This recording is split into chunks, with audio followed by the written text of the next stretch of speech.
Hi guys, in today's video we are going to talk about the new update of Slick Protect's BitBucket scanning. In the previous video we talked about how to connect your BitBucket repos with Slick and check for vulnerabilities. I will share the link to the previous video in the pinned comment below. Coming back to the new updates, we are going to cover 3 new updates which has been released in this new iteration. The first, the UI upgrades, the major ones. Second, configuring regular expressions on the UI itself. And third but not the least is configuring settings for your workspace. For ease, I have already connected 2 repos as you can see on my screen. So let's deep dive into one. Right. First, let's talk about each one in detail. Firstly, the UI upgrades. For each repo now, you get a detailed analysis including the date of scan, the number of files secured and the number of vulnerabilities. You can also click on any of the line item and it also shows you what is the vulnerability, and you can also view it on the repo by just clicking on the view it on repo button. So that's the first thing, right?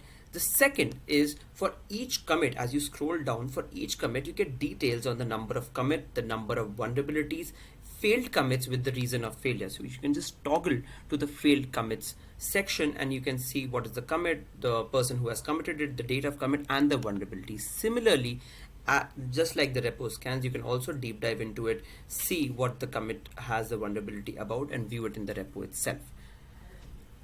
Third but not the least in the UI upgrades is the Repo Health, which is, as you can see on the top right, containing a health score. What you can also do in this, you can request an on-demand scan run. So once you just click on the on-demand scan run, it just triggers another BitBucket scanning.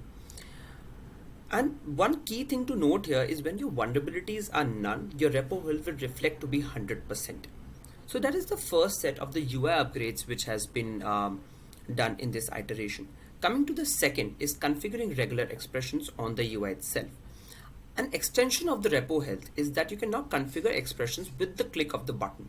So you just go to the manage button, just the drop down of it, and select on just below the disable button you can select on manage expressions.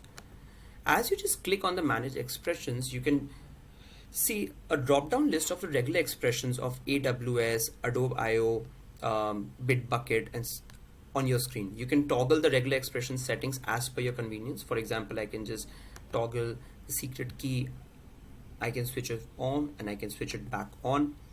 It is super simple. So yeah, this is the regular expressions edit which you can do. Coming back to the third, which is configuring settings for your workspace. Now for this you have to go back to the connection button, and as you can see just at the right side of the connect now button you can actually configure your workspace. So once you do it, yes, so right now there are 3 workspace configurations which you can change. First is your block your pull request, second is secret validation, and third is a full repository scan. Again, you can just toggle your way through it. I just probably switch it off and then switch it back on. So yeah, these are the sets of iterations and upgrades which have been made in the BitBucket scanning. I request you to first look at the first video and on how to connect your BitBucket scanning, and secondly look at this video for the newer upgrades. Thanks for watching guys. Hope you connect your BitBucket scan and check your vulnerabilities for the future. Thank you.